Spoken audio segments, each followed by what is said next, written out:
তাহলে কিভাবে তোকে তো এটা একটা এটা ওরালের পার্ট, ঠিক আছে? এক্সাম যখন দিবি নেক্সট ইয়ার, থিওরি একটা পার্ট, প্র্যাকটিক্যাল একটা পার্ট, আর এইটা হচ্ছে ওরালের পার্ট। ওরাল মানে টেবিল যেগুলো, হ্যাঁ। তাহলে স্পেসিমেন যে যে স্যার বা ম্যাম ফার্স্ট দিনকে পড়িয়েছেন উনি বলেছেন তো যে যেরকম ইনস্ট্রুমেন্টের কোনো ক্লাস হয়েছে তোদের ইনস্ট্রুমেন্ট, তাহলে একটা ইনস্ট্রুমেন্ট যখন এক্সামিনার তোর দিকে দিচ্ছে তাহলে ইনস্ট্রুমেন্টটা তো তোকে আগে আইডেন্টিফাই করতে হচ্ছে, দেন ডেসক্রিপশন, ঠিক আছে? তাহলে সব কিছুরই বলার একটা প্রসিডিউর থাকে, যেমন একটা ইনস্ট্রুমেন্টের যেরকম তো সিম স্পেকিউলাম দিল, তাহলে কি বলিস তোরা name of the instrument Sims double bladed speculum, এরকম যেরকম বলি, তাহলে স্পেসিমেনটাও এরকম ভাবে ডেসক্রাইব করতে হবে। তাহলে এই স্পেসিমেনটার আমি ডেসক্রিপশনটা আগে বলে দিচ্ছি, তারপরে কেন কি সেটাতে যাচ্ছি।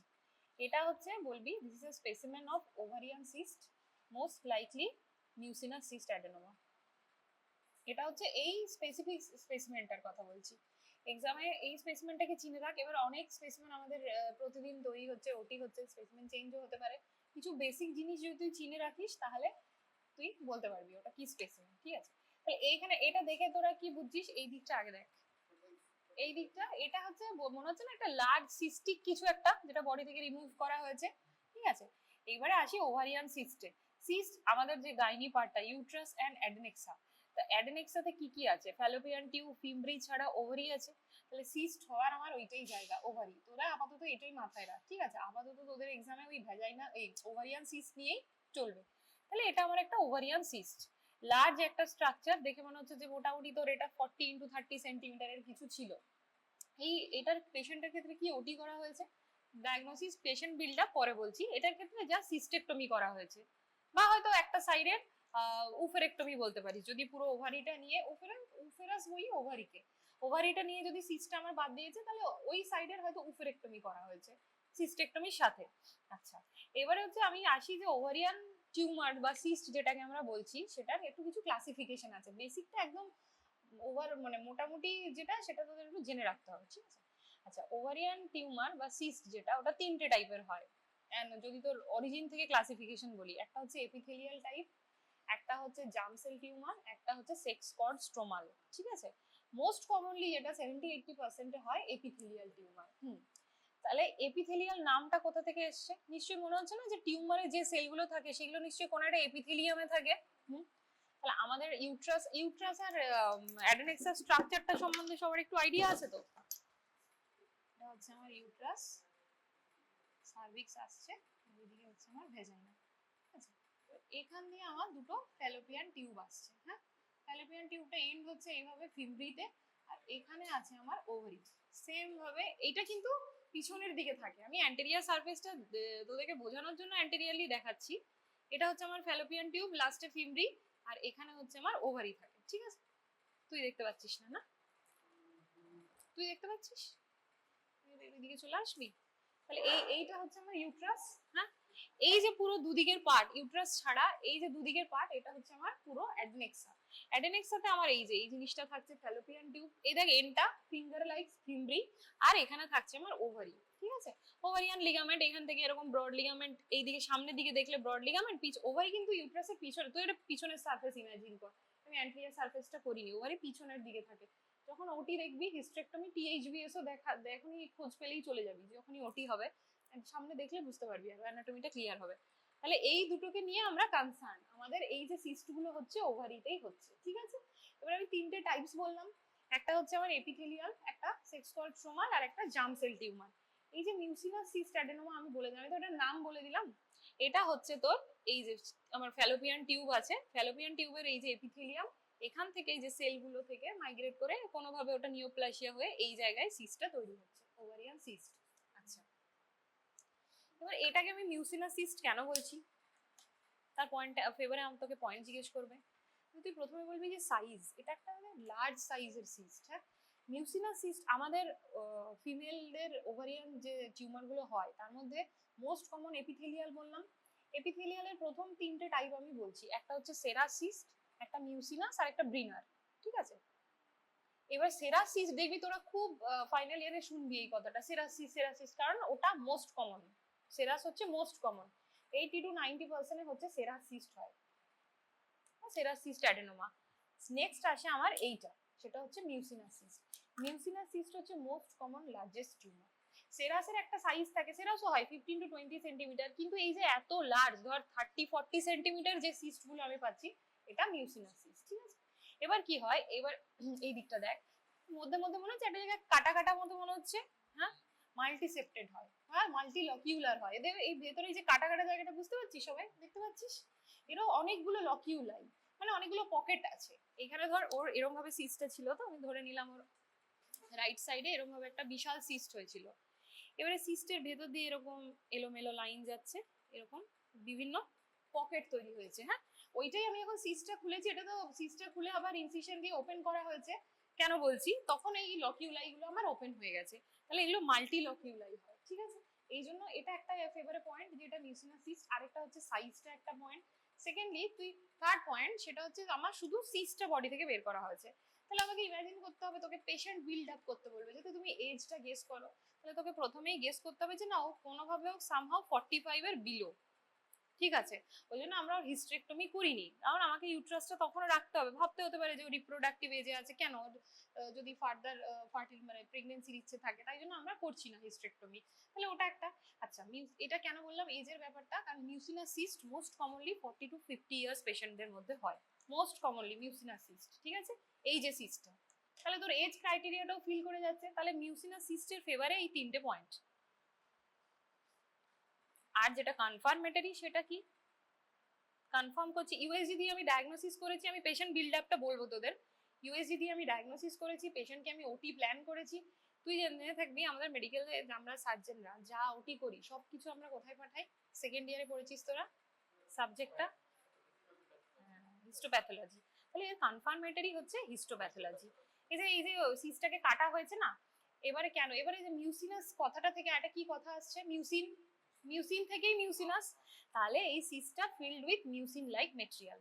যে সিসটা এত বড় সিসটা, সিস তো ভেতরে তো একটা ফ্লুইড থাকতে হবে, হয়তো তো ওটা এরকম গোল হয়ে থাকবে না। কিরকম ফ্লুইড থাকে, মিউসিন লাইক, একদম মিউসিনের মতো ফ্লুইড। এই সিসটা যদি ওটি করতে করতে অনেক সময় কি হয়, আমাদের একটা প্রিক হয়ে গেল, ধর সুন্দর করে ইনসিশন দিতে দিতে একদম মিউসিন লাইক মেটেরিয়াল বেরিয়ে আসে, তখনই আমরা বুঝে যাই যে এটা তাহলে মিউসিনাস সিস্টই হবে। তারপর আমরা এইচপি তে পাঠাচ্ছি। ঠিক আছে, হিস্টোপ্যাথোলজি হচ্ছে ওরা কনফার্ম করে দিয়েছে মিউসিনাস সিস্ট। এবারে এবারে সেরাস সিস্টের সাথে এর কিছু ডিফারেন্স আছে, দুটোই কিন্তু মানে সেরাস তো মোস্ট কমনলি পাওয়া যায়, আর মিউসিনাস বললাম মোস্ট কমন লার্জেস্ট। হ্যাঁ, এত বড় সাইজের অন্য সিস্টের জেনারেলি হয় না, বিনাইনের কথা বলছি। তাহলে এটা সেরাসের সাথে কি ডিফারেন্স, তাহলে একটা হচ্ছে তোর এজ গ্রুপটার ডিফারেন্স আছে। সেরাসের মেনলি হয় আরো পরে, পোস্ট মেনোপজাল 60 to 70 ইয়ার্সে, হ্যাঁ সেরাস বেশি হয়। ঠিক আছে, আর এদের এজ গ্রুপটা কি বললাম, 40 to 50 ইয়ার্সে। তার মানে কি 50 ইয়ার্সের অ্যাবাভ হবে না, হতেই পারে, বাট মোস্ট কমনলি। ঠিক আছে, সেরাস সিস্টটা যেটা হয়, তুই একটাই তুই সিস্ট পাবি, পুরোটা এনসিস্টেড ফ্লুইড থাকবে, ওর ভেতরে যে মাল্টিলকিউলাই লোব লোব যে ব্যাপারটা, পকেট গুলো সেরাসে থাকে না। ওটা আমি ইউএসজি তেই দেখতে পাবো, ইউএসজি তেই বলে দেয় ওরা যে মানে সিঙ্গেল একটা সিস্ট, এর মধ্যে অ্যাবসেন্স অফ লকিউলাই বা ওইটা বলে দেয়। এটা একটা পয়েন্ট। তারপরে পয়েন্ট হচ্ছে সেরাসটা জেনারেলি ইউনিল্যাটারাল হয়, মিউসিনাস কিন্তু বাইল্যাটারাল সিস্ট হয়। দুটোই এত বড় হতে হবে নট নেসেসারি, কিন্তু বাইল্যাটারাল হয়। ঠিক আছে, আর একটা সেরাস নামটা এসছে সেরোজা থেকে, সেরোজাল ফ্লুইড থেকে। সেরাস সিস্টগুলোতে একদম জল বা ইউরিনের মতো একটা ফ্লুইড থাকে, কিন্তু এটাতে ঠিক মিউসিন লাইক ফ্লুইড থাকে। তাহলে এগুলো হচ্ছে আমার কাছে, আমি চোখে দেখে এগুলো বা ইনভেস্টিগেশন থেকে এইগুলো আমার ডিফারেন্স।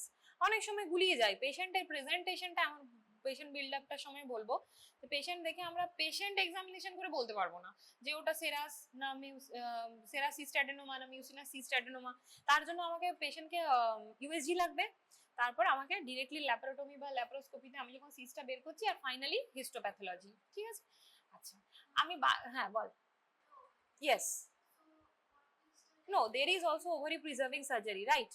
ইন এক্সপার্ট হ্যান্ড, যদি তুমি এক্সপার্ট হ্যান্ডে করাও সার্জনের কাছে, তাহলে সে ওভারি প্রিজার্ভ করবে। আর যদি এজ গ্রুপ পরে হয়, if she is in between 40 or 50, if she is asking for total abdominal hysterectomy with bilateral salpingotomy, then go for that. Okay, generally এত বড় সিস্ট হলে ওভারি এত ডিস্টর্টেড হয়ে যায় যে বাদই দিতে হয়। একটা সাইডের যদি তুমি ওভারি রিমুভ করছো, একটা সাইডে স্টিল ওয়ার্কিং, ফার্টিলিটি ওর প্রিজার্ভ থাকছে তখন। আচ্ছা, আর দুটো টাইপ বললাম, জাস্ট নামগুলো জেনে রাখ তোরা, থিওরির জন্য পড়তে হবে। একটা বললাম জার্ম সেল টিউমার, একটা sex cord stromal tumour. Germ cell কথাটা থেকে একটা জিনিস মাথায় আসছে, তোরা এমব্রায়োলজিতে জার্ম সেল পড়েছিলাম একদম শুরুতেই, যখন তৈরি হচ্ছে এমব্রায়ো জার্ম সেল আসছে। তাহলে জার্ম সেল টিউমার এরকম জিনিস যে ধর আমাদের ধর সেক্স যে মোলার পড়েছিস তোরা, তাহলে ওই টাইপের ওইটা থেকে যে ক্যান্সারটা হয় কোরিওকার্সিনোমা, ওটা আমার এই ওভারিয়ান জার্ম সেল টিউমারের মধ্যে পড়ছে। কোরিওকার্সিনোমা ইউট্রাসে হচ্ছে, তো তার সাথে দেখবি থিকাল ইউটিন সিস থেকে কার্সিনোমা হয়ে যায় ওভারিতে, এত বেশি এক্সেসিভ বিটা ইসিজি থাকে। তাহলে কোরিওকার্সিনোমা পড়ছে হচ্ছে জার্ম সেল টিউমারের মধ্যে, ঠিক আছে। আর একটা জিনিস আছে ডার্ময়েড। ডার্ময়েড দেখবি আশেপাশে বাড়ির লোক ইউএসজি দেখাবে, একটা ইয়াং এজের মধ্যে হয়, একদম রিপ্রোডাক্টিভ প্রেগনেন্সির এজে হয়। পেশেন্ট ধর 16 বছর, 18 বছর, 25 বছর, তার ডার্ময়েড বলে একটা সিস্ট হয়েছে। ডার্ময়েড সিস্টটা এতটাই মানে এত ইউনিক ফাইন্ডিংসটা, ইউএসজি তে দেখবি ফাইন্ডিংসে লেখে যে solid material, presence of hair nail in the cyst, হ্যাঁ ওইগুলো হচ্ছে রকিটান্সকি প্রোট্রিউবারেন্স বলে একটা জিনিস আছে, ওটা হচ্ছে আমার ডার্ময়েডে। কেন? মানে এটা আমার germ cell tumour, germ sell আমার একটোডাম, এন্ডোডাম, মেসোডাম সব কটারই পার্ট টিউমারের মধ্যে থাকবে। আচ্ছা, এবার ওই ম্যালিগন্যান্টটা পরে বলছি। তাহলে আরেকটা হলো ডার্ময়েড। ডার্ময়েড কিন্তু বিনাইন, ঠিক আছে। আর এইদিকে তো সেক্স, আরেকটা ডিসজার্মিনোমা বলে একটা টিউমার আছে। আর সেক্স কর্ড স্ট্রোমাল টিউমারের মধ্যে ওই তোর সার্টোলি লেডিক সেল টিউমার, অ্যান্ড্রোব্লাস্টোমা এগুলো পড়ছে, ঠিক আছে। নাম জেনে রাখতে হবে, ডিটেলসে নয়, স্পেসিমেনে এইটাই আসবে। এর মধ্যে যদি কোনো সেরাসিস্ট ওয়ালা পেশেন্টের আমরা ওটি করি, তাহলে একটা সেরাসিস্টের স্পেসিমেনও আমরা বানিয়ে নিতে পারবো। আচ্ছা, এবারে আসি পেশেন্ট বিল্ড আপটা লাস্টে বলছি। আচ্ছা, এখন এই যে টিউমারটা বললাম, এটা কিন্তু বিনাইন টিউমার, এটা প্রুভেন বাই হিস্টোপ্যাথোলজি। হ্যাঁ, এত লার্জ সাইজের টিউমার, তো কত পার্সেন্ট বিনাইন থেকে যায়, কতটা পার্সেন্ট বর্ডার লাইন, আর কতটা পার্সেন্ট তোর ম্যালিগন্যান্ট হয়। যদি মিউসিনাস সিস্ট হয় তাহলে 80% কেসে ওটা একদম বিনাইন টিউমার হয়, ঠিক আছে। 10% ওটা বর্ডার লাইন, আর 10% ওটা হ্যাঁ ম্যালিগন্যান্ট হয়ে যায়। এটা হচ্ছে ওভারিয়ান টিউমারের অন্য ক্লাসিফিকেশন, বিনাইন, বর্ডার লাইন, ম্যালিগন্যান্স। কিন্তু সবকটা টিউমারই এর আন্ডারে পড়ে, ঠিক আছে। যেহেতু মিউসিনাসটা আছে, আমি এটাই বললাম, তোদেরকে জিজ্ঞেস করবে যে এটা কত পার্সেন্টে তুমি বলবে যে ম্যালিগনেন্সি হওয়ার চান্স আছে, তাহলে 10%, হ্যাঁ 10% বর্ডার লাইন আর 80% তোর বিনাইনই থেকে যায়, ঠিক আছে। আচ্ছা, এইবারে তোকে পেশেন্ট জানতে হবে। পেশেন্ট বিল্ড আপটা জানলে দুটো জিনিস হয়ে যাবে, একটা হচ্ছে লং কেস, একটা স্পেসিমেন। তোদের লং কেস থাকবে দু রকম, গাইনি আর অবস থেকে। অবস পার্ট মানে সবাইকেই কিন্তু সবকটা দিতে হবে, ঠিক আছে। লং কেসে গাইনিতে মেইনলি থাকে অ্যাবডোমিনোপেলভিক এসওএল আর প্রোল্যাপস। প্রোল্যাপস বোধহয় তোরা ওপিডিতে সরকার রঘুনাথ স্যার অনেককে পড়াচ্ছিলেন, তোদের ব্যাচটা কি? তোদের ব্যাচে কি প্রোল্যাপস না? তোরা আজ থেকে আসছিস গাইনি ক্লিনিক্সে? অনেক তোদেরই পার্ট 1 এর কয়েকটি ব্যাচকে বারবার প্রোল্যাপস দেখানো হয়েছে, ওরা ভালো কেস দেখেছে প্রোল্যাপসে। হ্যাঁ, কোনো একটা গ্রুপকে, যাই হোক সে প্রচুর বার দেখতে পাবি, ও নিয়ে অসুবিধা নেই। তাহলে তোদের এইটা একটা লং কেস থাকবে। হ্যাঁ, এবারে পেশেন্ট বিল্ড আপ। ধর তোর কাছে একটা পেশেন্ট এলো, পেশেন্ট এসে বলছে যে ডাক্তারবাবু আমি হঠাৎ দেখলাম যে আমার পেটটা প্রচন্ড ফুলতে শুরু করে দিল 1-2 মাসের মধ্যে, আগে কিছুই ছিল না, এখন তো আমি হাঁটাচলা করতে পারছি না, আমার শ্বাসকষ্ট হচ্ছে, পেশেন্ট খেতে পাচ্ছে না, এত মানে হিউজ অ্যাবডোমেন হয়ে গেছে, একদম জিফি স্টারনাম অবধি তুই দেখছিস, ঠিক আছে। এটা হচ্ছে তোর পেশেন্ট তোর কাছে এসে প্রেজেন্ট করবে। এবারে এজ গ্রুপ এটার বললাম জেনারেলি 40 to 50 ইয়ার্স এর একটা পেশেন্ট তোর কাছে আসবে। এবারে আমাকে পেশেন্টের ক্লিনিক্যাল এক্সামিনেশন দিয়ে শুরু করতে হবে। আমি কি পাবো? তাহলে প্রথমে আমি পেশেন্টের হিস্ট্রি নেব। ও দেখ, একটা বলছে একটা ইনসিডিয়াস অনসেট বললো আর র্যাপিডলি প্রোগ্রেসিভ বললো।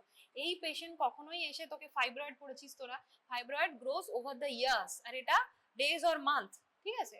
ও 1 মাসের মধ্যেই এতটা গ্রো করে যায়। ওভারিয়ান টিউমার পেশেন্ট হঠাৎ একদিন ইনসিডিয়াস অনসেট হয়, র্যাপিডলি গ্রোয়িং। আর একটা জিনিস হচ্ছে পেশেন্টের ইন জেনারেল 90% মেনস্ট্রুয়াল কমপ্লেন থাকে না। ফাইব্রয়েডের সাথে ডিফারেন্সিয়েটিং পয়েন্ট, ফাইব্রয়েডে পেশেন্ট জেনারেলি ইউবি বা ডিসমেনোরিয়া নিয়ে প্রেজেন্ট করে, অ্যাডেনোমায়োসিস যেগুলোতে থাকে এক্সট্রা। কিন্তু এই পেশেন্ট জেনারেলি অ্যাবডোমিনাল সোয়েলিং নিয়েই প্রেজেন্ট করে।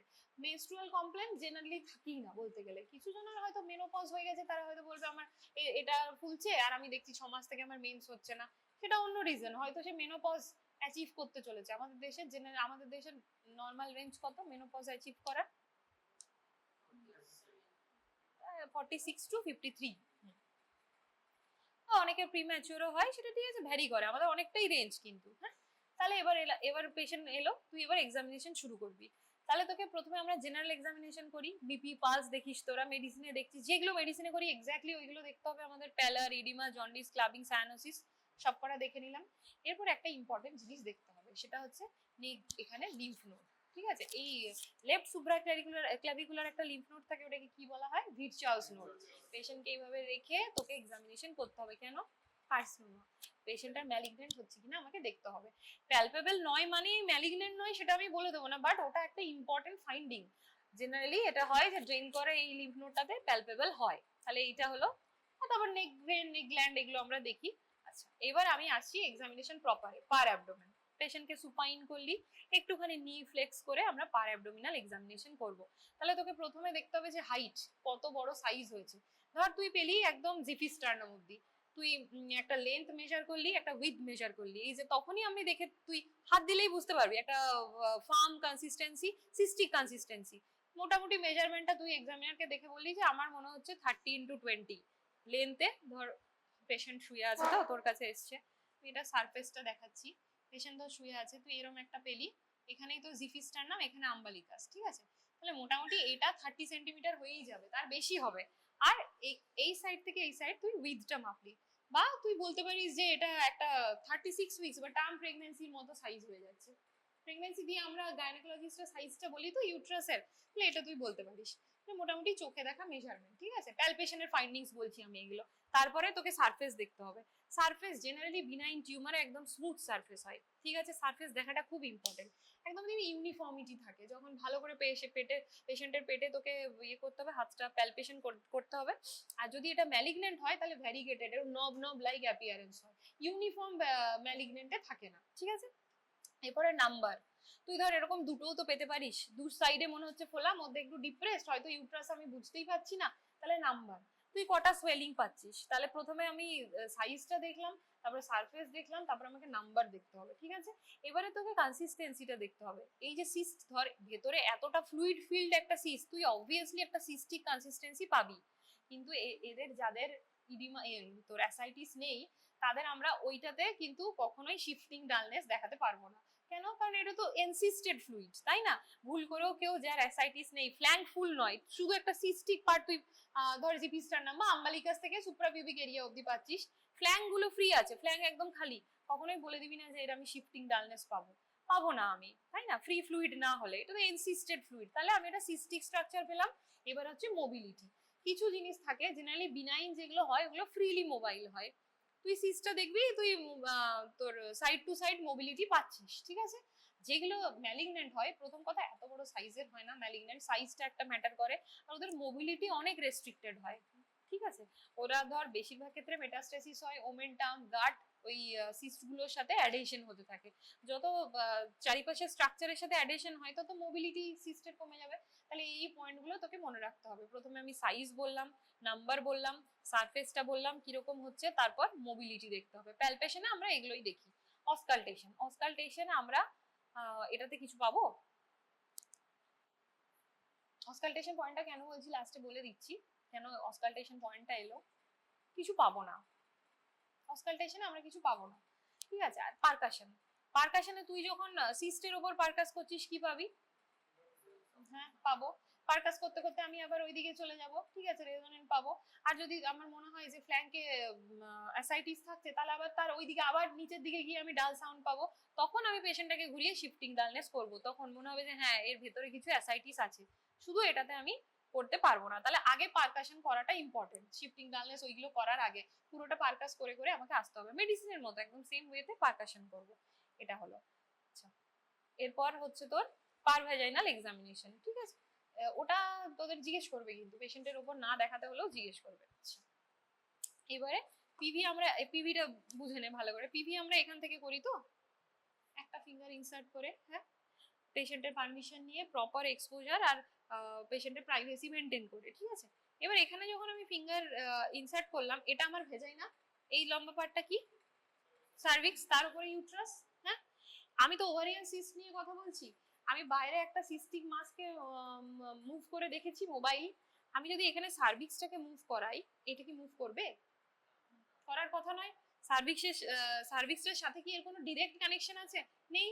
কিন্তু তোরা যে পড়েছিস আগের ক্লাসে ফাইব্রয়েডটা তো আমার এখানেই হচ্ছে বা এখানেই হচ্ছে, তাহলে আমি যখন সার্ভিক্সটাকে মুভ করাচ্ছি, এই মাসটা আমি পেটে হাত রেখেছি পেশেন্টের, সার্ভিক্স মুভ করাচ্ছি, এই মাসটা আমার মুভ করছে, যেটা ফাইব্রয়েড ছিল। ফাইব্রয়েড ইউটেরাসের মধ্যে সবাই ফাইব্রয়েডে ক্লাস করেছিস, কিন্তু আমার সার্ভিসটাকে মুভ করানোর সাথে সাথে এই সিস্টটা মুভ করছে না। আচ্ছা, এবারে ধর আমি ভ্যাজাইনা দেখবি পিভি এক্সামিনেশনের সময় আমরা সোজা আঙ্গুল নিয়ে যাই, আবার দুটো সাইডে আঙ্গুল নিয়ে যাই। কেন? কি বললাম, এই জায়গাটা কি, দুটো জায়গা, রাইট এন্ড লেফট অ্যাডেনেক্সা। আমরা ভ্যাজাইনা দিয়ে, এটা পেশেন্টই কষ্ট করে ইমাজিন করে নিতে হবে, শুয়ে আছে, ভ্যাজাইনা দিয়ে সোজা গিয়ে আমরা এইদিকে ইনসার্ট করব, এইদিকে ইনসার্ট করব, অ্যাডেনেক্সা দেখবো। এত বড় সিস্টে তুই যখনই এইদিকে ফিঙ্গার নিয়ে যাবি, অবভিয়াসলি তুই এই সিস্টিক স্ট্রাকচারটা ফিল করতে পারবি। এই যে ফাঁকা স্পেসটা, এটাকেই বলা হচ্ছে আমাদের cleft between cyst and ovary, এই ইউট্রাস। তাহলে আমরা এই ওভারিয়ান টিউমারের ক্ষেত্রে ইউট্রাস আর ওভারির মধ্যে একটা ক্লেফট অলওয়েজ ফিল করতে পারবো, একটা ফাঁকা জায়গা। এইটা কোনোদিন গোলাবি না ফাইব্রয়েডের সাথে। ফাইব্রয়েড যদি হয় ইউট্রাসের মধ্যে, ধর ইন্ট্রামিউরাল, সাবমিউকোসাল, হ্যাঁ, ব্রড লিগামেন্ট বা পেডাঙ্কুলেটেড সাবসেরোজাল ফাইব্রয়েড হলে নয়। জেনারেলি মোস্ট কমনলি তো এগুলোই পাই, ইন্ট্রামিউরাল, সাবসেরোজাল, যেগুলো ইউট্রাসের মধ্যেই আছে, কনফাইন্ড, সেগুলোতে আমরা এই ক্লেফটটা পাবো না, কারণ আমার তো ওভারিতে কিছু নেই। ওভারিয়ান টিউমারের জন্য এই পয়েন্টটা, ঠিক আছে? তাহলে cleft between ovarian tumour and uterus, এই এক্সামিনেশনটা খুব ইম্পর্টেন্ট। আর একটা, সার্ভিক্স মুভ করানোর সাথে সাথে আমার সিস্ট মুভ করে না। তাহলে আমি পেশেন্ট এক্সামিনেশন করলাম, পেশেন্টের হিস্ট্রি নিলাম ভালো করে, তাহলে আমি না জিজ্ঞেস করবো তাহলে তোমার মোস্ট প্রবাবল ডায়াগনোসিস কি? মোস্ট প্রবাবল কেন? ডেফিনিটিভ ডায়াগনোসিসের যে টেস্টগুলো লাগে আমরা করিনি এখনো। মোস্ট প্রবাবল ডায়াগনোসিস তুই বলবি যে আমার মনে হচ্ছে ওভারিয়ান টিউমার, ঠিক আছে? মোস্ট লাইকলি পেশেন্টের এজ 42 ইয়ার্স, মোস্ট লাইকলি এটা মিউসিনাস সিস্ট অ্যাডেনোমা হতে পারে, কারণ এটা এতটা লার্জ সাইজের হচ্ছে, আর মোস্ট কমনলি ওটাই আমরা পাই, ঠিক আছে? এবার তোকে এক্সামিনার জিজ্ঞেস করবে তাহলে তুমি ডেফিনিট ডায়াগনোসিসে কিভাবে আসবে, তাহলে কি, আমার আল্ট্রাসাউন্ড সব জায়গায় ইজিলি অ্যাভেলেবেল। আল্ট্রাসাউন্ড হচ্ছে আমার ডায়াগনোসিস অফ চয়েস। আল্ট্রাসাউন্ডে তোকে বলে দেবে রাইট বা left sided large ovarian tumour, এত এত একটা মেজারমেন্ট বলে দেবে, মাল্টিলকিউলেটেড বলে দেবে, নো সলিড মেটেরিয়াল ইনসাইড, এইগুলোই বলবে ফাইন্ডিংস, ঠিক আছে? আর কটা আছে যেটা আমরা এক্সামিনেশন করে দেখছিলাম, হতেই পারে একটা ছোট টিউমার, এটা এত বড় টিউমার আমি ওটা পাইনি, মিস করেছি। জেনারেলি টিউমার যখন এরকম সাইজ হয় না, ওরা ইউট্রাসটাকে পিছনে শিফট করিয়ে নিজেরা মিড লাইনে চলে আসে, একদম বললাম না, পেশেন্ট আসে একদম 36 উইকসের অ্যাবডোমেনের মতো পাবি, তখন আর অন্য কিছু স্ট্রাকচার কিছুই বোঝা যায় না, ঠিক আছে? তো হয়তো ইউএসজি তে আরেকটা দিতেই পারে, অন্য সাইডে বাইল্যাটারাল দিতেই পারে, তাহলে আমাকে ইউএসজি পেশেন্টের করাতেই হবে, ঠিক আছে? এবার ট্রিটমেন্ট কি করবো এই পেশেন্টটার এত বড় সিস্ট নিয়ে যে এসছে, আমি তো দেখে নিলাম, ডায়াগনোসিস করে নিলাম, দিয়ে বাড়ি পাঠিয়ে দেবো? হ্যাঁ, প্ল্যান করতে হবে। তাহলে যেটা ওটিটা যেটা আমরা করব, ইদার আমরা ল্যাপারোস্কোপি করতে পারি বা ল্যাপারোটমি করতে পারি, তাহলে ল্যাপারোটমি অ্যান্ড প্রসিড বা ল্যাপারোস্কোপি অ্যান্ড প্রসিড। ল্যাপারোটমি করলাম অ্যান্ড প্রসিড আমরা কি লিখি, কারণ অ্যাবডোমেন ওপেন করার পর আমাদের অনেক সময় ডিসিশন চেঞ্জ করতে হয়, তাহলে ব্রড হেডিং এ যে আমরা অপারেশনটা করব এই পেশেন্টের জন্য, সেটা হচ্ছে ল্যাপারোটমি। ল্যাপারোটমি মানে থ্রু অ্যাবডোমেন আমরা যা করি। এর ক্ষেত্রে যে ওটিটা করা হয়েছে, এর কিন্তু সিস্টেকটমি করা হয়েছে, ঠিক আছে? পুরো সিস্টটাকে এটাতে বাদ দেওয়া হয়েছে। এখানে ওভারি বাদ দিয়েছে কিনা সত্যি বলতে ওভারি স্ট্রাকচার কিছু বুঝতে পারছি না, মানে এত পুরনো না স্পেসিমেন, এবার এই জায়গাটাতে ওভারি মানে জেনারেলি থাকে, এত বড় সিস্টের সাথে পুরোটাই বাদ দিয়ে দেওয়া হয়। এখন যেটা বলছে, ধর এই এজ গ্রুপের একটা পেশেন্ট এলো, সে কিছুতেই হিস্টেক্টমি করাতে চাইছে না, আচ্ছা তার আমি কি করব? আমাকে তো এইগুলো তো খুব রেকার করে, ওভারিয়ান টিউমার, ওর এজ বাড়বে, ও 60-70 ইয়ার্স হবে, ওর আবার রেকার করবে, কেন? এটা এপিথেলিয়াল টিউমার, তো যতক্ষণ টিউব আছে, ফিমব্রি আছে, তার মানে এপিথেলিয়াম আছে, তাহলে তুই একবার ওটি করে বেরিয়ে গেলাম, ও তো ওই এজ গ্রুপের মধ্যেই পড়ছে, তাহলে ওর রিস্ক থেকে যাবে না যে আবার এটা হবে? তাহলে যে পেশেন্ট গুলো ইউট্রাস বাদ দিতে চাইছে না, সাইকোলজিক্যালি অনেকে চায় না, তাদের ক্ষেত্রে আমি যেমন একদিকে সিস্টেক্টমি করছি, আমি একেবারে উফেরেক্টমি করে দেবো, ঠিক আছে? ওভারি টিউব সব, সরি, স্যালপিঙ্গো উফেরেক্টমি করে দেবো, টিউবটাকেও আমি বাদ দিয়ে দেবো, কারণ ওটাই আমার অ্যাকচুয়ালি ম্যালিগনেন্সি সোর্স, তাই না? টিউব থেকে আমি বললাম ফ্যালোপিয়ান টিউব আর ফিমব্রির এপিথেলিয়াম থেকেই সেলগুলো আসছে, তাহলে এইটা এখন যদি জিজ্ঞেস করে যে না আইডিয়াল কি এর জন্য করা, তুই বলবি আইডিয়াল হচ্ছে স্যালপিঙ্গো উফেরেক্টমি। চান্স অফ রেকারেন্স আছে, সেটা ম্যালিগনেন্সিতে 10% চান্স আছে কনভার্ট হওয়ার। আরে এটা তো জিজ্ঞেস করবে যে কোন এজ গ্রুপের মধ্যে পড়ছে, তুই বলবি বিলো 45। এরপর আসি আর আর কি কি টেস্ট করা যায়, তাহলে আল্ট্রাসাউন্ড তো আমি করলাম, এবার আমাদের কিছু ব্লাড টেস্ট আছে, হ্যাঁ, নর্মাল যেগুলো তোর রুটিন ব্লাড টেস্ট, ওটা আমি আর বলছি না, ওরা আমরা সব পেশেন্টের করাই, একটা সিবিসি দেখি, সিবিসিতে ওর কমপ্লিট হিমোগ্রাম, আমরা হিমোগ্লোবিন পার্সেন্টেজ দেখি, টোটাল লিউকোসাইট কাউন্ট দেখি, কোনো ইনফেকশন কিছু আছে কিনা, এটা তো নর্মাল, ঠিক আছে? আচ্ছা, কিছু মার্কার আছে, ঠিক আছে, ওভারিয়ান টিউমারের মার্কার। তার মধ্যে মোস্ট কমনলি, হ্যাঁ বল বল আর বুঝো। মার্কার, আচ্ছা মার্কার মানে হ্যাঁ হ্যাঁ হ্যাঁ হ্যাঁ বিআরসি ওগুলো তুই বলছিস, হ্যাঁ ব্রেস্টের জন্য করা হয়। হ্যাঁ ব্রেস্ট যেগুলো পজিটিভ থাকে তাদের আমরা প্রোফাইল একটি সিস্টেক্টমি করে দিই। স্পেসিফিক্যালি ওভারিয়ান টিউমারের কিছু মার্কার আছে, তার মধ্যে মোস্ট কমনলি CA-125, হ্যাঁ ওটা আমরা মোস্ট কমনলি করি এপিথেলিয়াল টিউমারের জন্য। CA-125, CA-125 যদি আমার লেস দেন 200 হয়, ওটা রেঞ্জ, তাহলে আমাকে বিনাইনের দিকেই ভাবতে হবে। মোর দেন 200 হলে আমাকে সাসপিশিয়াস অফ ম্যালিগনেন্সি মাথায় রাখতে হবে। তাহলে একটা মার্কার হচ্ছে CA-125। আরেকটা মার্কার লিখে রাখ, CEA, ক্যাপিটাল CEA, কার্সিনো এমব্রায়োজেনিক অ্যান্টিজেন। এটা সবাই সার্জারিতে পড়ছিস আর এতেও পড়েছিস। হ্যাঁ আরেকটা হচ্ছে CA-19-9, এটা একটা 19 একটা হাইফেন দিয়ে 9, আর একটা LDH। LDH টা আমরা করাই ডিসজার্মিনোমা, আমি একটা টিউমারের নাম বললাম, জার্ম সেল টিউমার। ডিসজার্মিনোমাতে আমরা LDH করাই, প্রচন্ড ইনক্রিজ হয়ে থাকে। এগুলো সব থিওরি পার্টে আসবে, তোকে পড়তে হবে। বল বল, একবারই করবি ডিসজার্মিনোমার ক্ষেত্রে? না দেখ, আমরা অনেক সময় আমাদের যেটা আমরা কনফার্ম হতে পারি না, এই পেশেন্টটার এক্সামিনেশন করে বা ইউএসজি দেখে আমরা অনেকটাই কনফার্ম হয়ে যাব, আমার লাগছে এটা মিউসিনাস সিস্টের দিকেই যাচ্ছে, তখন আমি CA-125 করে নেবো, বরঞ্চ CEA করতে পারি। কিন্তু ধর পেশেন্টের প্রেজেন্টেশন এরকম হলো, খুব ডিসজার্মিনোমা যেরকম হয়, পুরো ভ্যারিগেটেড অ্যাপিয়ারেন্স থাকে, নব নব থাকে, পেশেন্টের হচ্ছে অনেক দিন ধরে অ্যামেনোরিয়া হয়ে থাকে, ক্যাচেকটিক লুক থাকে, কারণ ওটা ম্যালিগনেন্সির দিকে যায়, তখন আমাকে সবকটা, এটাকে বলা হয় প্যানেল টেস্ট, তখন সবকটা মার্কার আমাকে দিতে হবে, একটা দিয়ে আমি বসে থাকতে পারবো না, ঠিক আছে। তার সাথে তো আরো আদার টেস্ট আছে। আরেকটা হচ্ছে AFP, আলফা ফিটোপ্রোটিন, আর একটা বিটা ইসিজি। বিটা ইসিজি তোরা জানিস অলরেডি, মোলার প্রেগন্যান্সিতে কোরিও কার্সিনোমা গুলোতে বিটা ইসিজি করা হয়। তাহলে এগুলো হচ্ছে আমার ওভারিয়ান টিউমারের মার্কার। আরেকটা কি টেস্ট করা যেতে পারে এই পেশেন্টের আরো ডেফিনিট? CECT করা যেতে পারে, কন্ট্রাস্ট এনহ্যান্সড। CECT করলে আরো ভালো করে বোঝা যায় যে এর ভেতরে কোনো সলিড মেটেরিয়ালস আছে কিনা, বা বাইল্যাটারাল ধর, যেটা আমি আল্ট্রাসাউন্ডে ধরতে পাচ্ছি না, CECT তে আমি ধরতে পারলাম বাইল্যাটারালি হয়তো আছে টিউমার, তাহলে আরো ডেফিনিটিভ। এরপর এক্সাম থিওরির জন্য তো তোর রিম স্কোর, এইসব ম্যালিগনেন্সি স্কোর এগুলো পড়তে হয়। ইউএসজির ফাইন্ডিংস আছে, দেখবি কোনটা কত হলে কত স্কোর দেবো, ওটাতে ইউএসজি ফাইন্ডিং, পেশেন্টের ক্লিনিক্যাল প্রেজেন্টেশন আর CA-125 ভ্যালু, এটাতে করে সব কাউন্ট করে প্লাস মাইনাস করে একটা মেজারমেন্ট হয় যে কোনটা কিসের আন্ডারে ফেলবো, ওটা একদম অ্যাবসলিউটলি থিওরি পার্ট, ওটা আমি এখন বলছি না। আচ্ছা আর একটা টিউমার বলে দিই মোস্ট কমনলি, যেটা এখানে স্পেসিমেন নেই, ওটা একটা, ওটি তো আমি করেছিলাম, স্পেসিমেনটা দেয়নি, যাই হোক ওটা পেয়ে যাবো তোদের এক্সামের আগে। সেটা হচ্ছে ডারময়েড। ডারময়েড টিউমার আমি একটা বললাম, হ্যাঁ ডারময়েডটা আসে আসলে টেরাটোমার আন্ডারে, অ্যাকচুয়াল নামটা হচ্ছে টেরাটোমা। টেরাটোমা দু রকম হয়, একটা হচ্ছে বিনাইন, একটা ম্যালিগন্যান্ট। যেটা বিনাইন সিস্টিক টেরাটোমা ওটাই হচ্ছে আমার ডারময়েড, ঠিক আছে। আর একটা ম্যালিগন্যান্ট, সবকটারই বললাম বিনাইন আর ম্যালিগন্যান্ট আছে। তাহলে ডারময়েডটা যেরকম দেখবি থাকবে, ওটা হচ্ছে মোটা এত বড় সাইজের টিউমার হয় না, মোটামুটি 10-12 সেন্টিমিটারের একটা টিউমার হলো, তার ছোটও হতে পারে। তার সাথে যেটা থাকে ভেতরে সলিড মেটেরিয়াল থাকবে, হেয়ার থাকবে, নেল থাকবে, তো টিথ থাকবে, হ্যাঁ রকিটান্সকি প্রোট্রিউবারাস, একটা শক্ত মতো একটা এলিভেটেড এরিয়া থাকবে। তো ওটা চোখে দেখেই কনফার্ম হয়ে যাওয়া যায় ডারময়েড। তো আমরা হিস্টোপ্যাথোলজিতে পাঠাই, তাও বিনাইন ম্যালিগন্যান্ট এগুলো কনফার্ম করার জন্য। ডারময়েডের এজ গ্রুপটা হচ্ছে একদম আর্লি রিপ্রোডাক্টিভ এজ গ্রুপ, হ্যাঁ ওর মধ্যে ডারময়েড হয়। কি কি রিস্ক হতে পারে এবার এই সিস্ট গুলো, যদি ধর এবার কে জিজ্ঞেস করলি যে কেউ একজন বলি না যে অপারেশন করবো না কি ও তুই অন্য জিজ্ঞেস করছিলি, আচ্ছা এর যে ট্রিটমেন্ট করা হয়েছে অপারেশন, এই পেশেন্টটা তো তোর ডেফিনিট যে আসছে এরকম একটা হিউজ অ্যাবডোমিনোপেলভিক এসওএল নিয়ে, যার ধর ব্রিদিং প্রবলেম হচ্ছে, লস অফ অ্যাপেটাইট হয়ে যাচ্ছে, তার তো আমরা অবভিয়াসলি অপারেশন করবো। এছাড়াও ধর ছোট সিস্টের পেশেন্ট গুলোর কখন আমি ডিসিশন নেবো না এটাকে আমাকে অপারেশন করতে হবে, সেটা হচ্ছে more than equals to 6 centimetre যদি হয়ে যায়। 6 to 10 সেন্টিমিটারের মধ্যে যে সিস্ট গুলো হয়, এই যে সিস্টটা দেখালাম না, ধর এইটুকু একটা ছোট ওভারি, তো এখান থেকে একটা স্টকের মধ্যে এবারে এখানে একটা সিস্ট হয়েছে, ওভারির টিস্যু থেকেই হচ্ছে।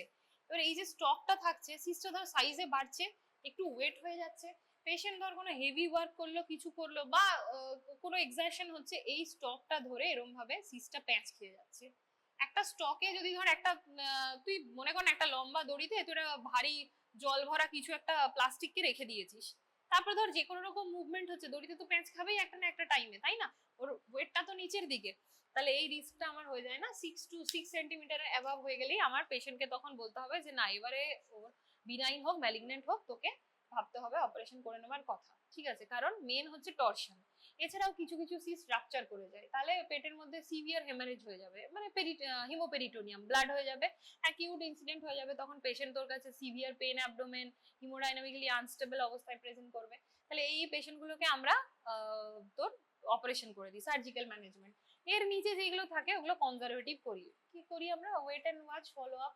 যদি এরকম সিস থাকে তো তোকে আবার 3 মান্থলি 6 মান্থলি প্রথমে তুই মার্কার করিয়ে নিলি, সিটি স্ক্যান করে নিলি, ম্যালিগনেন্সি সবার আগে রুল আউট করে নিতে হবে আমাকে পেশেন্টকে, তারপর তুই ফলো আপ করলি পেশেন্টের। যদি অনেকের থাকে একই জায়গায় সাইজ থেকে যায়, ধর 3x4 ছিল ওটাই রয়ে গেছে, তো কিছু করার দরকার নেই। আর যদি তোর মনে হয় ইনক্রিজিং সাইজ হচ্ছে তোর রিপিটেড ইউএসজি তে, তখন আবার সেই কাউন্সেলিং করতে হবে যে গো ফর সার্জারি। এটা হচ্ছে আমার সার্জারির ইন্ডিকেশন। আচ্ছা, এবারে ম্যালিগনেন্টটা তো আজকে একদমই পড়াবো না, তোদের সব ঘেটে যাবে, কিন্তু ম্যালিগনেন্টের দেখবি একটা ফিগো ক্লাসিফিকেশন আছে। ফিগো ক্লাসিফিকেশন কোনোটার পড়েছিস কি তোরা? এবার পড়বি ধীরে ধীরে, থিওরি তো পড়বি। তো ফিগো ক্লাসিফিকেশনটা কিন্তু পড়তে হবে থিওরির জন্য, ওটা ম্যালিগনেন্টের জন্য, ম্যালিগনেন্ট ওভারিয়ান টিউমার গুলোর জন্য, ঠিক আছে? আচ্ছা, এবার তুই কোনটা বুঝতে পারলি না বল, যা কোশ্চেন আছে বল, তারপর আমি আরেকটা টিউমার বলে দেবো। মাঝি স্যারের বইটা সবাই কিনেছিস? ওই বইটা কিনে নিতে হবে, মাঝি স্যারের দুটো বই। বল। হ্যাঁ হ্যাঁ হ্যাঁ, অক্স গাইনি দুটোই কিনেছিস তো? কিনে নিবি, বইটা পড়তেই হবে ওটা। এখন থেকে ডিসি দত্ত পড়তে পারবি না, এখন স্যারের বইটাই পড়, ইজি। স্যারের বইয়ের মতো ভালো বই হয় না একদম, মানে আমরা পিজিতেও পড়েছি, ইউজিতেও পড়েছি, ওটা এখন থেকে পড়। আজকে গিয়ে যদি পড়ে নিস একটু মনে থেকে যাবে। বল, কে কি জিজ্ঞেস। স্যালপিংস মানে হচ্ছে আমার টিউব, আর ওফেরেক্টমি হচ্ছে তোর, ওফেরাস হচ্ছে আমার ওভারি। হ্যাঁ বল।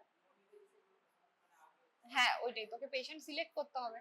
তোর ধর ইয়াং এজ, আর যে রিপ্রোডাক্টিভ এজের মধ্যে আছে, তাকে তুই ওটা বাদ দিতে পারবি না, কিন্তু তোকে পেশেন্টকে কাউন্সিলিং করতে হবে যাতে রেগুলার ফলো আপে আসে, রেকার করছে কিনা দেখতে হবে। Yes, she is having another ovary না, এই ওভারিটা যদি বাদ হয়ে যায় she can get ovum from another ovary.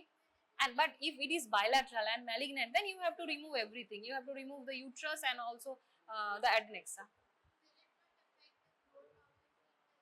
Oh, when she is already pregnant, yes, এটা তো খুবই complicated question তোদের জন্য। Then we have to choose the patient that she is in which trimester. If she is in second trimester, first of all counsel her, you have to counsel her about the MTP. We are several methods of MTP are here, right? 2021 amendment also there, you can do up to 24 weeks. You have to counsel her that if you are having malignancy, then there is detrimental effect on your fetus and you also. And one thing, if she is diagnosed with malignant ovarian tumor, then you have to start chemotherapy as soon as possible, because nowadays treatment of choice for malignant benign tumor is always first line chemotherapy. You have read that in pharmacology, cisplatin, carboplatin. Yes, we start with that only. NACT, neoadjuvant chemotherapy. First you have to give her chemotherapy, complete the cycle, then you can go for a second look cytoreductive surgery. Term is bit difficult for you. Why we are calling it second look? Because we have already given her chemotherapy. This is not the first look treatment. So first line you have to ask her to go with chemotherapy, complete the cycle, size will be reduced, ascites will be gone, she will be improved, then you can ask or go with a team obviously. Second look cytoreductive surgery. But if she is pregnant, yes, definitely you have to counsel her about the MTP. Or if she is full term, then go for a cesarean section, we can do that. Go for a cesarean section, deliver the fetus safely, then you can remove everything what you were seeing. Already you are opening abdomen. তাহলে আমি একটা tumour বলি এবার। তিনটে classification বললাম, একটা epithelial, একটা germ sell, একটা সেক্স কর্ড স্ট্রোমাল, খুব গুলিয়ে যায় নামগুলো। এছাড়া একটা টিউমার আছে, তোরা বোধহয় সার্জারিতে নামটা শুনে থাকবি, ক্রুকেনবার্গ টিউমার। হ্যাঁ, ক্রুকেনবার্গ টিউমারের একটা ইউনিক প্রেজেন্টেশন। পেশেন্ট প্রেজেন্ট করছে এরকম, তোর কাছে এরকম একইভাবে আসবে যে আমার পেটটা ফুলতে শুরু করেছে, হঠাৎ করে বিশাল insidious onset, rapidly progressive with ascites, ওর কার্সিনোমা সব ফিচার থাকবে পেশেন্টের কাছে। ক্রুকেনবার্গ টিউমারের অরিজিনাল সোর্স কিন্তু কখনোই ওভারি নয়। কোথায় আছে বল অরিজিনাল সোর্স? ব্রেস্ট আছে, স্টমাক আছে, ইন্টেস্টাইন আছে, লিভার আছে। হ্যাঁ, তাহলে ক্রুকেনবার্গ টিউমার দেখতে কিরকম হয়? ওটা হচ্ছে বাইল্যাটারাল, বল বল তুই বলছিলিস কিরকম দেখতে হয়? ওটা হয় হচ্ছে বাইল্যাটারাল লার্জ কিডনি শেপের টিউমার। মানে কিডনি শেপটা আমরা সবাই জানি, দেখেছি, কিডনিটাই যদি লার্জ হয়ে যায়, তুই ইমাজিন কর একদম ইউট্রাসটা ছোট হয়ে যাবে, বাইল্যাটারাল, তোর মনে হবে দুদিকে দুটো লার্জ কিডনি শেপের টিউমার, ক্রুকেনবার্গ টিউমার। এটা অলওয়েজ ম্যালিগনেন্ট, ঠিক আছে? ক্রুকেনবার্গ টিউমারের পেশেন্ট যখনই আমি পাচ্ছি তো ডায়াগনোসিস হয়ে গেল, সিটি স্ক্যান এমআরআই করালাম। তাহলে ক্রুকেনবার্গ টিউমার ধর ডায়াগনোসিস হলো, এমআরআই সিটি স্ক্যানের থ্রু দিয়ে আমি ডায়াগনোসিস করলাম যে ক্রুকেনবার্গ টিউমার। তাহলে যেটা বললাম as early as possible, patient ascites আছে, আমাকে কেমোথেরাপি স্টার্ট করতে হবে। সাইমালটেনিয়াসলি আমাকে সোর্সটা খুঁজতে হবে। আমার তো সোর্স নয় ওভারি, ক্রুকেনবার্গ টিউমারে যে কটা 4টে জায়গা তোরা বললি, তাহলে পেশেন্টকে আমাকে কাউন্সিলিং করতে হবে যে দেখো বাবা তুমি প্রেজেন্ট করেছো এইভাবে, কিন্তু তোমার রিজনটা অন্য কোথাও আছে, তো তোমাকে এই টেস্টগুলো করতে হবে। কি কি টেস্ট করাবো আমরা? এমআরআই হোল পুরো অ্যাবডোমেনের এমআরআই করাবো, পেট স্ক্যান বলে একটা টেস্ট হয় যেটাতে আমরা ওই মেটাস্টাসিস গুলো ডায়াগনোসিস করি। আচ্ছা, আপার যে এন্ডোস্কোপি, এগুলো গ্যাস্ট্রোস্কোপি আমাকে করতে হবে, স্টমাকে কোনো সোর্স আছে কিনা দেখতে হবে। আরেকটা তুই বললি ব্রেস্ট, বললি কে কি করব? ম্যামোগ্রাম করব। হ্যাঁ, ব্রেস্ট এক্সামিনেশন করে ম্যামোগ্রাম করব। তাহলে আমাকে সোর্সটা খুঁজে বের করতে হবে ক্রুকেনবার্গ টিউমারের। তোদের সিনিয়রদের ক্রুকেনবার্গ টিউমারই হচ্ছে ইয়ে এসেছিল থিওরিতে কোশ্চেন, শর্ট নোট, ভালো মানে খুব ভালো মার্কস আসবে এরকম লিখে দিতে পারলে পয়েন্ট পয়েন্ট করে। ক্রুকেনবার্গ টিউমারের স্পেসিমেন এখানে নেই মনে হচ্ছে, স্যারের বইয়ে এত ভালো ছবি আছে দেখলে তোর একদম ক্লিয়ার আইডিয়া হয়ে যাবে, ঠিক আছে? তাহলে আরেকটা হলো ক্রুকেনবার্গ টিউমার। ও হ্যাঁ, তাহলে এটা এটা ধর এই পেশেন্ট গুলো এলো তোর কাছে, একটা ডিডি জিজ্ঞেস করবে, যেটা বলতে ভুলে গেছিলাম, লং কেসে তোকে জিজ্ঞেস করলেন প্রথমে এক্সামিনার যে what is your most probable diagnosis, তুই বললি যে মোস্ট লাইকলি ওভারিয়ান টিউমার, বলে দিলি। এবারে তোকে ডেফিনিট ডায়াগনোসিসে পৌঁছানোর জন্য জিজ্ঞেস করবে, তুই বলে দিলি যে আমি আল্ট্রাসাউন্ড করব, মার্কার গুলো করব, আমি ডেফিনিট ডায়াগনোসিস, সিটি স্ক্যান করব, ডেফিনিট ডায়াগনোসিস হয়ে গেল। তারপরে বলবেন তোকে একটা লাস্ট কোয়েশ্চেন করবেন যে হোয়াট আর দ্য ডিডি, সমস্ত লং কেসে ডিডি জিজ্ঞেস করা হয়। তাহলে এটা ডিডি কি হতে পারে? Differential diagnosis. বল, যার যা মাথা থেকে আসছে বল, একটু মাথা খাটা। ফাইব্রয়েড, খুব ভালো বলেছে একটা আনসার।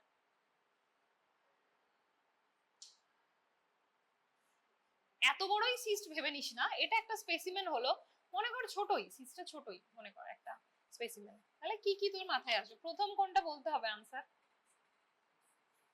হ্যাঁ, প্রথম আনসার এইটা হচ্ছে, সবাই ভুল করে এই আনসারটা। বল তুই, এত আমাকে ভয় পাওয়ার কিচ্ছু নেই, তুই তো আমার কাছে বলছিস, কাউকে ভয় পাওয়ার কিচ্ছু নেই। প্রথম ডিডি তোর এরকম একটা অ্যাবডোমিনোপেলভিক এসওএল এলো, মাঝে প্রথমেই জিজ্ঞেস করবেন, প্রথমে কি বলবি তুই?